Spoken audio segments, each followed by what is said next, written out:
भारतीय काल गणना के अनुसार सनातन धर्म, इसकी सभ्यता और संस्कृति 4 करोड़ वर्ष पुरानी ऋषि मुनियों की महान वैदिक परंपरा है। मैं राम सिंह। मित्रों, आज मैं प्रस्तुत हूँ आपके समक्ष विश्व में फैली सनातन परंपरा की श्रृंखला को लेकर। इसमें हम दुनिया भर में फैले हिंदू धर्म, उनके प्रतीकों, खुदाई में मिले स्थानों के बारे में चर्चा करेंगे और ये जानने का प्रयास करेंगे कि हिंदू समाज किन किन क्षेत्रों में रहता था, सनातन परंपरा कहाँ कहाँ विश्व में विद्यमान थी, जहाँ का जीवन स्तर ऊंचा उठता चला गया था। तो आज इस श्रृंखला के पहले चरण में मैं आपके सम्मुख प्रस्तुत हूँ। यह पहले विश्व भर में फैली हुई थी सनातन परंपरा। इस धर्म के 90,000 से भी ज़्यादा वर्षों के लिखित इतिहास में लगभग 20,000 वर्ष पूर्व नए सिरे से वैदिक परंपरा की पुनर्स्थापना हुई और नए सिरे से सभ्यता का विकास हुआ। सृष्टि के प्रारंभ में ब्रह्मा और उनके पुत्रों ने धरती पर विज्ञान, धर्म, संस्कृति और सभ्यता का विस्तार किया। शिव और विष्णु सत्ता, धर्म और इतिहास के केंद्र में होते थे। देवता और असुरों का काल तो 20,000 ईसा पूर्व तक चला। फिर धरती के जल में डूब जाने के बाद ययाति और वैवस्वत मनु के काल और कुल की शुरुआत हुई। दुनिया भर की प्राचीन सभ्यताओं से हिंदू धर्म का कनेक्शन था। संपूर्ण धरती पर हिंदू वैदिक धर्म ने ही लोगों को सभ्य बनाने के लिए अलग अलग क्षेत्रों में धार्मिक विचारधारा की नए नए रूप में स्थापना की थी। आज दुनिया भर की धार्मिक संस्कृति और समाज में हिंदू धर्म की झलक देखी जा सकती है, चाहे वह यहूदी, यजीदी, रोमा, पारसी हों, बौद्ध हों या ईसाई हों, इस्लाम पंथी हों। भारतीय लोगों ने इस दौर में विश्व भर में विशालकाय मंदिर, भवन और नगरों का निर्माण कार्य किया था। हिंदू धर्म ने अपनी जड़ें यूरोप से लेकर एशिया तक फैला रखी थी, जिसके प्रमाण आज भी मिलते हैं। आज हम आपको विश्व की ऐसी ही जगहों के बारे में बता रहे हैं जिनके बारे में कहा जाता है कि यहाँ कभी हिंदू धर्म अपने चरम पर हुआ करता था। आइए चलते हैं। पहला स्थान, सिंधु सरस्वती घाटी की हड़प्पा और मोहनजोदड़ो सभ्यता। बंधुओं, इसका कालखंड 3500 से लेकर 5000 ईसा पूर्व तक माना जाता है। हिमालय से निकलकर सिंधु नदी अरब के समुद्र में गिर जाती है। प्राचीन काल में इस नदी के आसपास फैली सभ्यता को ही सिंधु घाटी की सभ्यता कहा जाता था। इस नदी के किनारे 2 स्थान, हड़प्पा और मोहनजोदड़ो, जो पाकिस्तान में है, इनकी खुदाई की गई।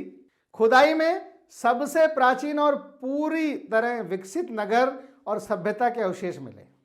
इसके बाद चहुंदड़ो, लोथल, रोपड़, कालीबंगा जो अब राजस्थान में है, थूरकोटदा, आलमगीर जो मेरठ में है, बनावली हरियाणा में है, धौलावीरा गुजरात में है, अली मुराद अब सिंध में है इस समय, कच्छ गुजरात, रंगपुर गुजरात, मकरान तट बलूचिस्तान, गुमला अफगानिस्तान और पाक की सीमा पर है।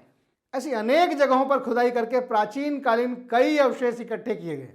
अब इसे सैंधव सभ्यता कहा जाता है। हड़प्पा और मोहनजोदड़ो में असंख्य देवी देवताओं की मूर्तियां प्राप्त हुई। ये मूर्तियां मातृ देवी या प्रकृति देवी की हैं।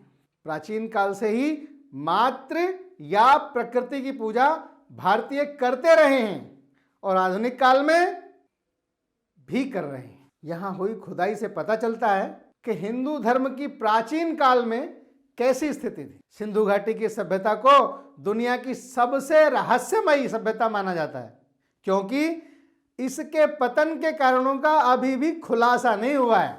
चार्ल्स मेसन ने वर्ष 1882 में पहली बार हड़प्पा संस्कृति को खोजा था।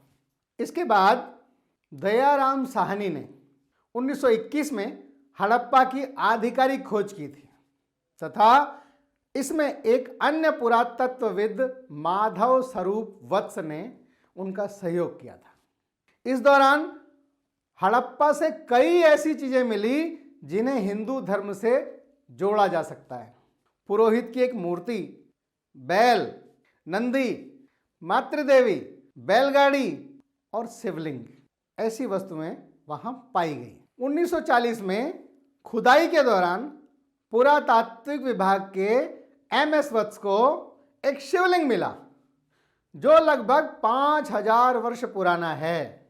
शिव जी को पशुपतिनाथ भी कहते हैं। दूसरा स्थान है बाली। बाली इंडोनेशिया का एक द्वीप है। इंडोनेशिया का भी हिंदू राष्ट्र हुआ करता था, लेकिन इस्लामिक उत्थान के बाद यह राष्ट्र आज मुस्लिम राष्ट्र है। शोधकर्ताओं का मानना है कि जहां आज इंडोनेशियन इस्लामिक यूनिवर्सिटी है, वहां कभी हिंदू मंदिर हुआ करता था जिसमें शिव और गणेश की पूजा की जाती थी। यहां से एक ऐतिहासिक शिवलिंग भी मिला है। इंडोनेशिया का एक द्वीप है बाली। इंडोनेशिया का यह द्वीप हिंदू बहुल क्षेत्र है। यहां के हिंदुओं ने अपने धर्म और अपनी संस्कृति को नहीं छोड़ा था।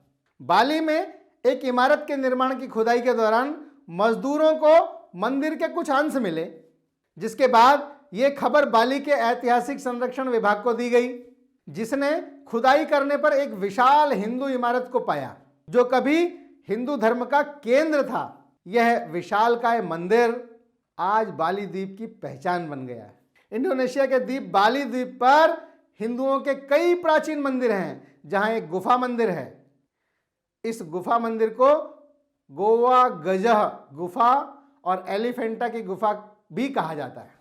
19 अक्टूबर 1995 को इसे विश्व धरोहरों में शामिल किया गया।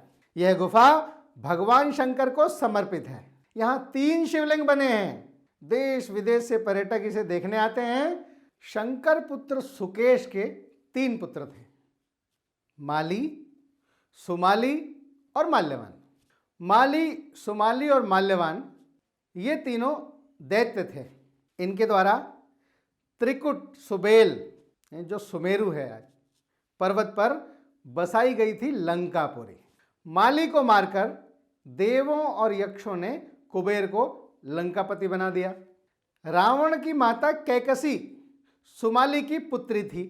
अपने नाना के उकसाने पर रावण ने अपनी सौतेली माता इलविल्ला के पुत्र कुबेर से युद्ध की ठानी थी और बाली द्वीप को जीतकर अपने शासन का विस्तार करते हुए अंगद्वीप, मलयद्वीप, वराद्वीप, शंखद्वीप, कुशद्वीप, यशद्वीप और आंध्रालय पर विजय प्राप्त की थी।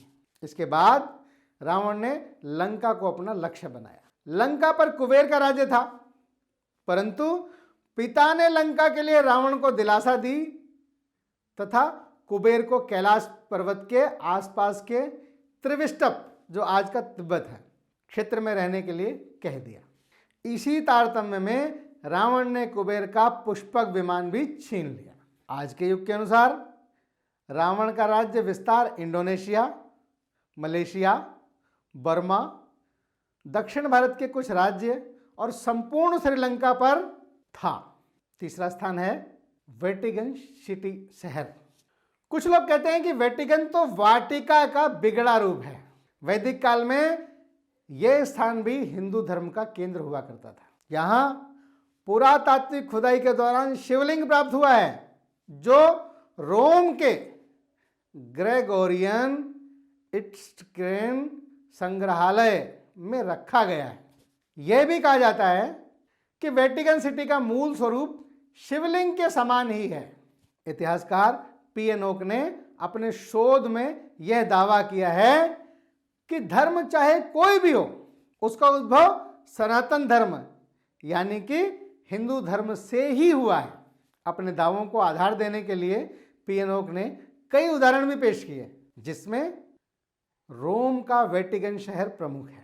ओक का कहना है कि वेटिकन शब्द की उत्पत्ति हिंदी के वाटिका शब्द से हुई है।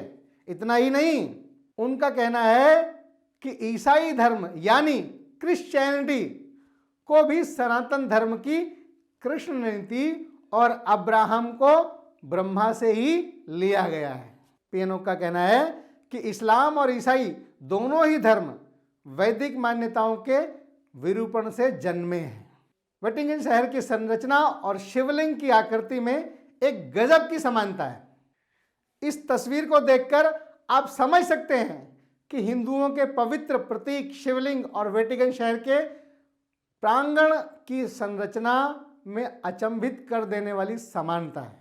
शिव के माथे पर 3 रेखाएं हैं, त्रिपुंडर, और एक बिंदु होती है। ये रेखाएं शिवलिंग पर भी समान रूप से अंकित होती हैं। ध्यान से देखने पर आपको समझ आएगा कि जिन 3 रेखाओं और एक बिंदु का जिक्र यहां कर रहे हैं वह पियाजा सैन पिएट्रो के रूप में वेटिकन शहर के डिजाइन में समाहित है।